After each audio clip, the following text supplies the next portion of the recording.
네, 자 지금부터 서울대, 고려대, 연세대 카이스트에서 나올 수 있음직한 제시문 문항으로 화학 전공 적합성을 대비할 수 있는 부분을 우리가 한번 준비해 보도록 하겠습니다.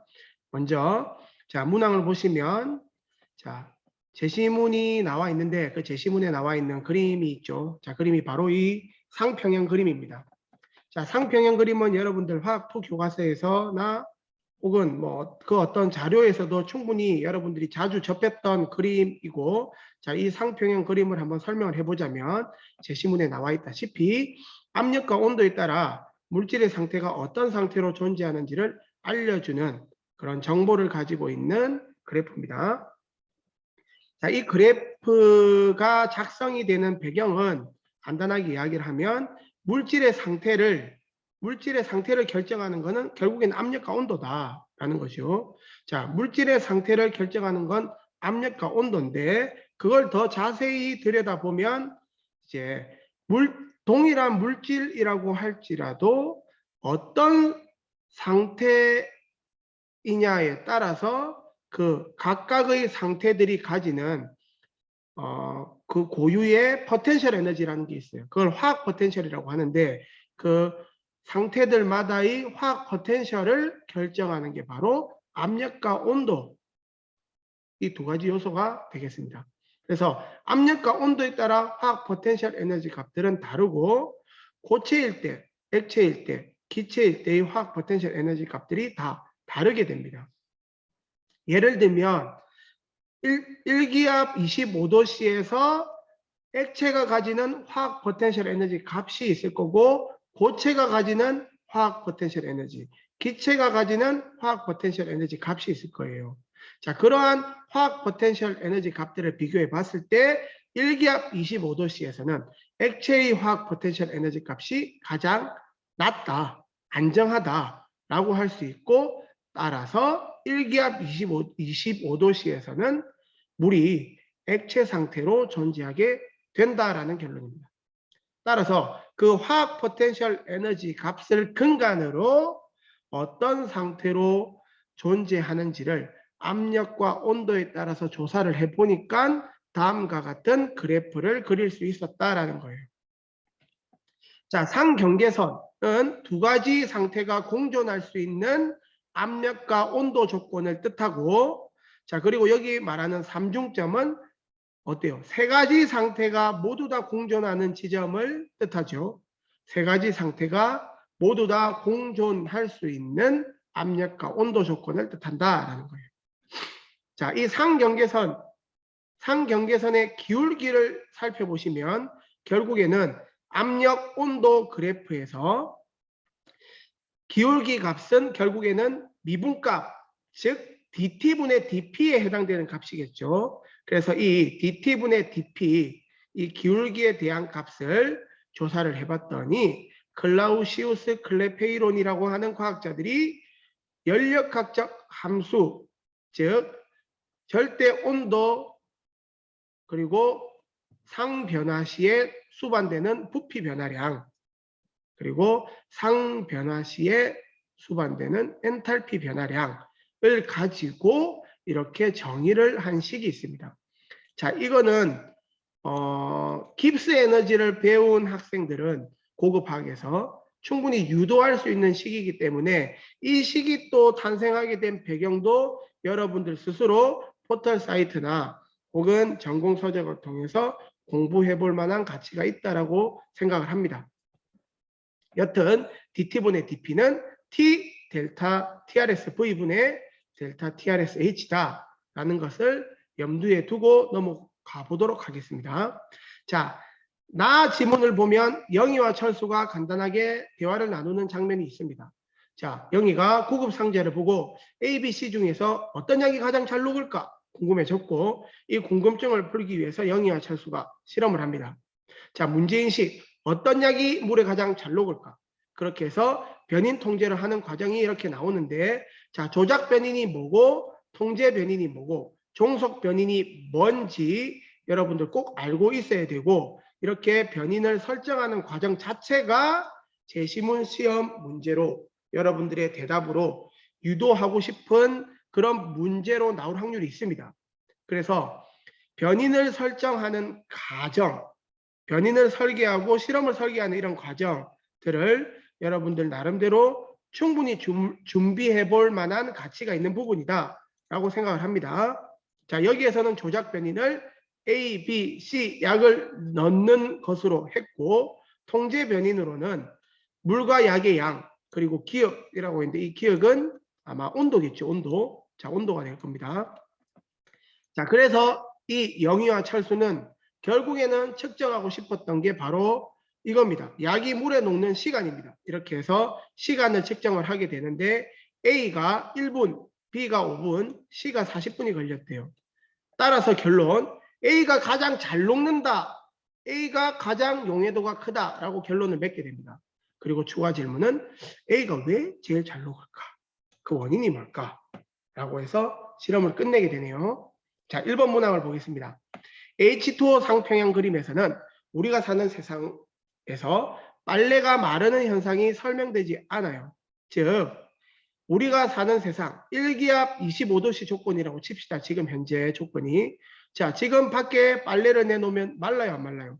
마르지요. 즉, 액체가 자발적으로 기체 상태로 변환이 되는데 아까 위에 상평형 그림에서 보면 1기압 25도씨 조건에서는 이 액체 상태가 기체로 변하는 현상을 설명을 할 수가 없단 말이에요. 계속 액체 상태로 머무르려고만 한단 말이에요. 그런데 어떻게 이렇게 액체가 자발적으로 기체 상태로 변하게 되느냐. 여러분들이 충분히 한 번쯤은 의구심을 가졌을 수도 있을 겁니다. 이게 어떻게 보면 우리 화학과 교육과정에 아쉬운 부분이라고 하면 아쉬운 부분이라고 할 수 있는데 저는 그렇게 생각을 해요. 그래서 여러분들은 개가 이렇게 닫힌 개와 열린 개, 고립개로 나누어져 있다는 것을 알아야 됩니다. 그리고 상평형 그림은 닫힌 개에서 작성된 그래프예요.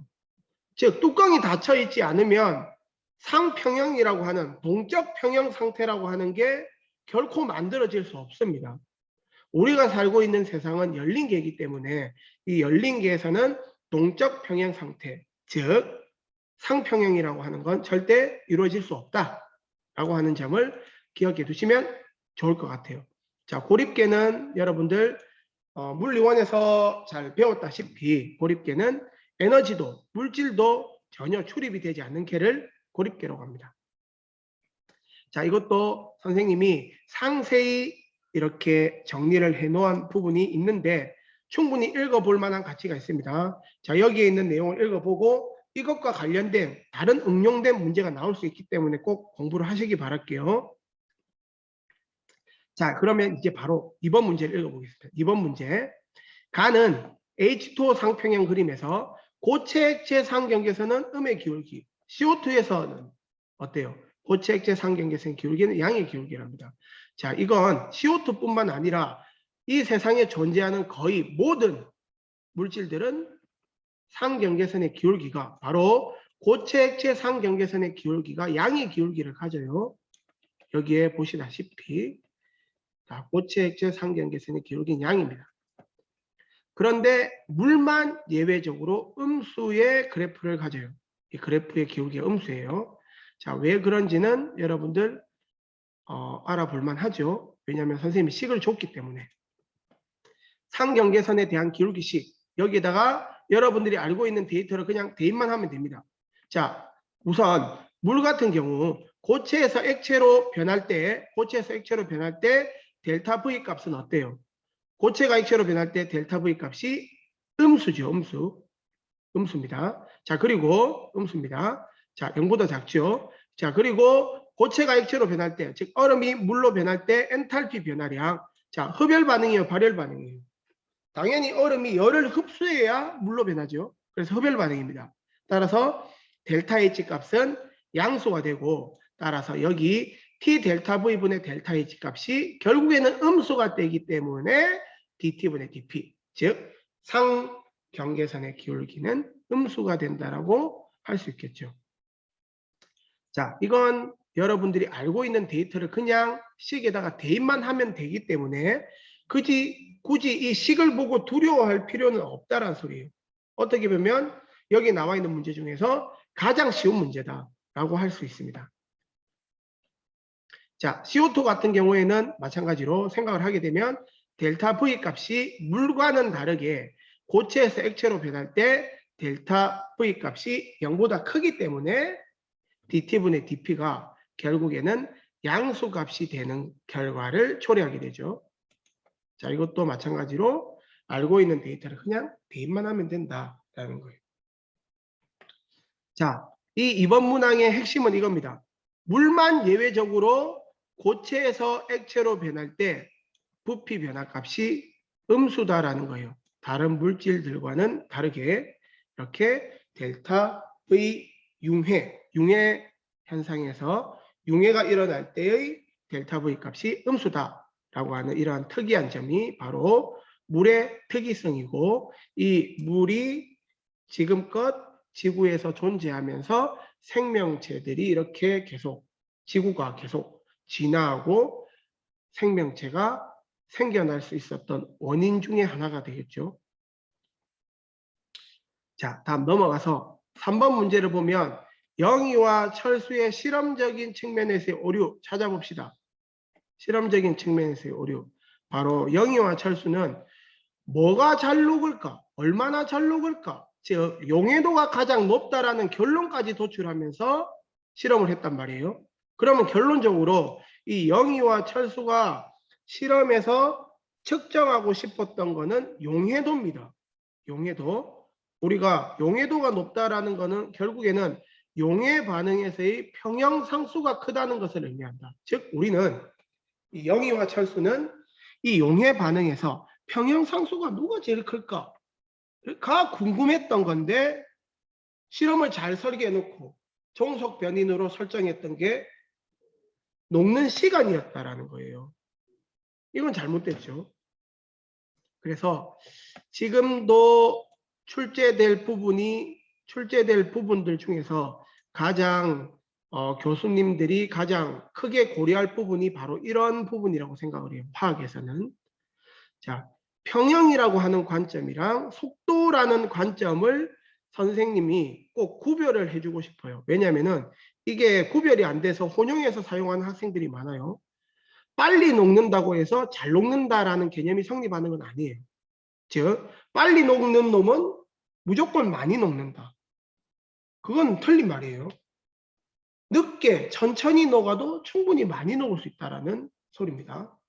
자, 그래서 빨리 녹는다라는 측면에서의 속도론적 관점과 많이 녹는다 혹은 잘 녹는다라고 하는 평형론적 또는 연력학적 관점을 구별해 줄 필요가 있다라는 겁니다. 그래서 영희와 철수의 실수는 녹는 시간이 아니라 녹는 양을 측정했어야 돼요. 자, 3번 문항을 선생님이 상세하게 이렇게 풀이를 해 놓았는데 여러분들 스스로 충분히 읽어보면서 학습해 볼 가치가 있다라고 생각을 하겠습니다. 결론 짓겠습니다.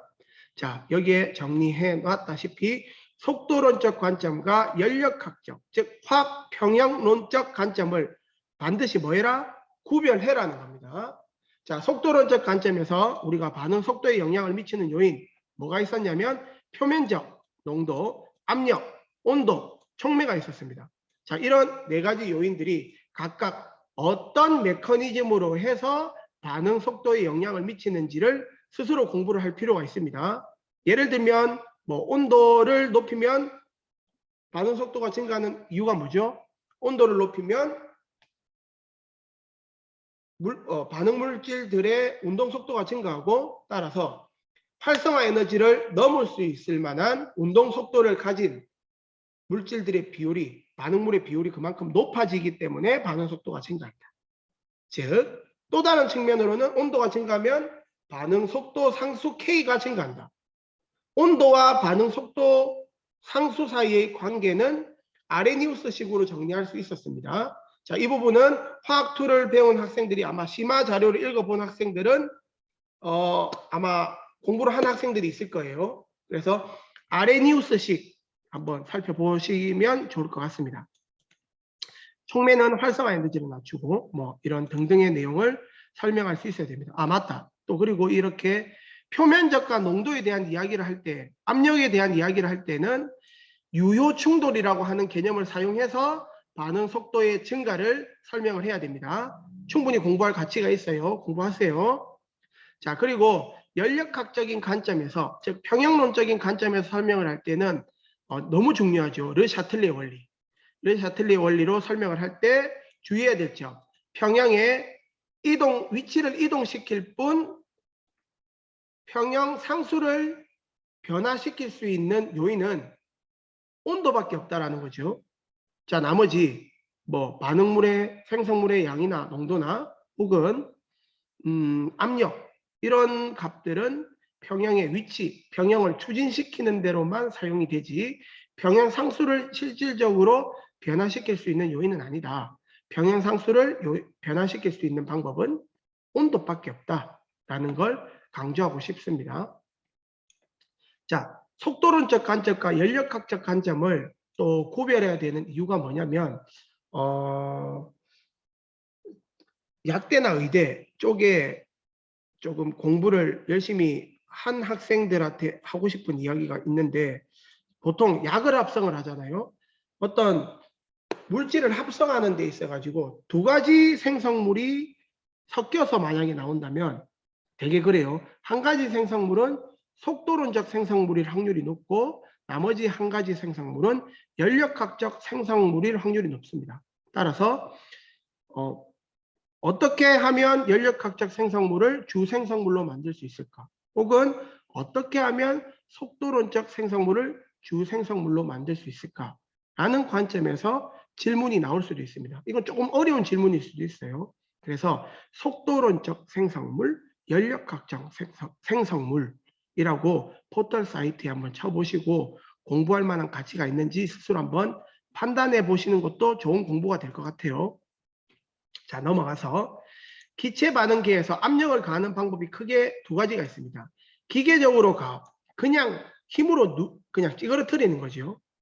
자, 이런 방법이 있고, 두 번째, 비활성 기체를 주입시키는 방법이 있어요.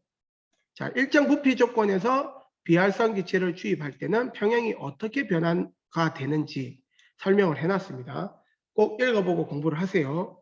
자, 또 한 가지 실례로 일정 압력 조건에서 비활성 기체를 주입하면 어떻게 될까? 이것도 한번 공부해 볼 만한 가치가 있습니다. 이것도 선생님이 설명을 잘 해놨으니까 평형이 과연 어떤 방향으로 이동되는지 이거 공부를 해보세요. 생각보다 어려울 거예요. 그렇지만 충분히 이해할 만한 내용이다 라고 결론을 맺겠습니다. 자, 마지막 넘어가서 4번 문항을 보시면 액체에 대한 고체와 기체의 용해도는 기억, 아까 기억이 뭐였냐면 온도입니다. 온도. 통제 변인으로 우리가 온도를 지정을 해줬고, 이렇듯 액체 용매에 대한 고체의 용해도와 기체의 용해도는 온도 의존성이 다릅니다. 쉽게 얘기해서 믹스 커피, 고체죠. 믹스 커피는 뜨거우면 잘 녹죠. 그리고 사이다, 콜라, 차가운 사이다와 콜라 안에 이산화탄소가 더 많이 녹아 있어요. 더 맛있죠. 자, 이런 원리를 왜 이렇게 되는지를 물어본 문항은 4번 문항이 되고, 결국에는 이것도 선생님이 예전에 아마 서울대학교 논술 문제인가 면접 문제인가 거기에서 제가 한번 봤던 것 같아요. 그래서 이 부분도 화학을 준비하는 사람이라면 좀 공부해 볼 만한 가치가 있다고 생각을 합니다. 간단하게 설명을 하자면 연력학 제2법칙을 알고 있어야 됩니다. 자, 연력학 제2법칙을 다른 형태로 표현을 하면 델타 G는 델타 H 마이너스 T 델타 S라고 할 수 있습니다.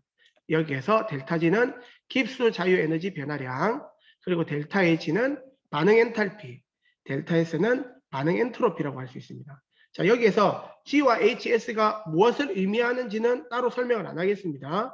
충분히 여러분들 스스로 공부를 해야지 이해할 수 있는 부분이기 때문에 G, HS에 대한 함수값이 의미하는 것은 스스로 공부를 하시길 바랄게요. 자, 그리고 T는 절대 온도입니다. 무조건 양수죠. 자, 델타 H 마이너스 T 델타 S가 델타 G인데, 이 델타 G가 0보다 작다라면 자발적으로 일어난다, 잘 일어난다, 많이 일어난다라고 표현할 수 있겠죠. 정반응이 그만큼 강력하게 일어날 수 있다라고 결론을 맺을 수 있습니다. 따라서 델타 G가 0보다 작아져야지 잘 일어난다라고 표현을 할게요. 자, 델타 H가 양수든 음수든 관계없습니다. 마이너스 T 델타 S 항만 봅시다. 이 마이너스 T 델타 S 항이 뭐가 되면 음수가 된다면은 델타 G가 음수가 되는데 크게 기여를 하겠죠. 좋은 효과를 내겠죠. 그래서 잘 녹기 위해서는 이 마이너스 T 델타 S 항이 어떻게 돼야 돼요? 음수가 돼야 되겠죠.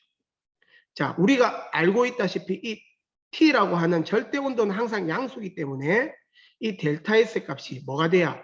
양수가 돼야 이 마이너스 T 델타 S 항이 음수가 되고 델타 G가 음수가 되는데 매우 유리하게 작용을 하겠죠. 그래서 고체 용질이 액체에 녹아 들어가는 과정을 따져보면 델타 S, 즉 무질서도 변화, 무질서도가 변화량이 0보다 크게 됩니다. 즉 더 무질서해진다라는 소리죠. 그러면 델타 S가 0보다 커요. 무질서해진대요. 그러면 마이너스 T 델타 S 항은 자연스럽게 음수가 되고 이렇게 음수가 돼서 델타 G가 음수가 되는데 유리하게 작용을 한다면 절대온도 T 값이 크면 좋겠다, 작으면 좋겠다. 크면 좋겠다는 거죠. 이 T 값이 크면 클수록 마이너스 T 델타 S 항은 절대값이 큰 음수가 되고 델타 G가 큰 음수가 되는데 유리하게 작용을 하겠죠. 따라서 고체가 액체에 녹아 들어가는 과정은 온도가 높아야지 잘 녹는다라는 게 설명이 됩니다. 반대로 기체 용질 같은 경우는 반대예요. 기체가 액체로 변할 때는 델타 S가 0보다 작아요. 즉 무질서도가 감소하기 때문에 절대 온도 효과, 이 마이너스 T 델타 S 항이 양수가 되기 때문에 이 항의 효과를 최대한 눌러줘야 돼요. 최소화시켜줘야 됩니다. 그리고 이게 녹아 들어가려면 델타 H가 무조건 음수여야만 델타 G가 이제 음수가 될 가능성을 확보하게 되겠죠. 그래서 기체가 액체에 녹아 들어가는, 즉 기체의 용해도를 따질 때는 온도가 어떻게 낮으면 낮을수록 잘 녹는다. 그리고 델타 H는 절대값이 큰 음수여야만 잘 녹는다라는 결론을 맺을 수 있습니다. 최소한의 용해 자발성조차도 확보할 수 있겠죠.